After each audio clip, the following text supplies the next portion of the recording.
วัสดีเจ้าวันนี้เราจะมารีวิวร้านก๋วยเตี๋ยวเรือน้ำมันร้าย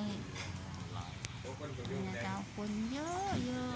เป็นร้านเล็กๆในคันคลองร้านก๋วยเตี๋ยวเนี่ยลำๆเราก็จะมาชิมกันนะเจ้าคนเยอะขนาดเลยเจ้ามีโอเลี้ยงด้วยนะโอเลี้ยงแก้ว10 บาท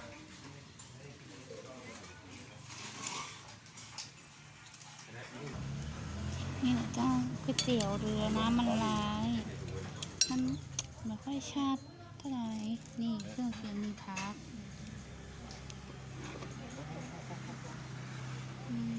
มาแล้ว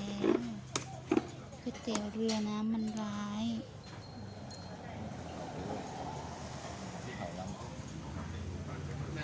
เส้นนะเจ้ามีหลายสี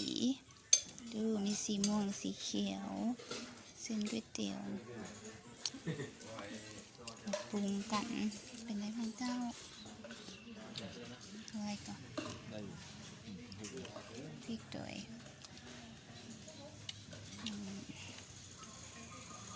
ปรุงก่อน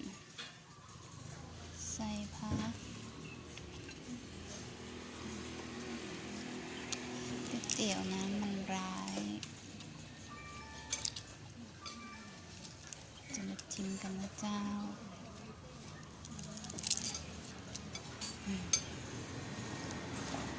เส้นจะมีหลายสีเนื้อ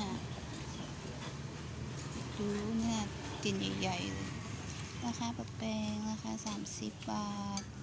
มีหลายสีหลายเส้น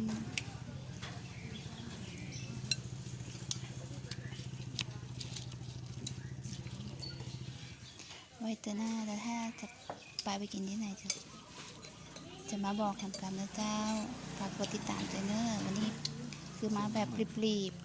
ๆไม่ได้ตั้งใจมาเจ้า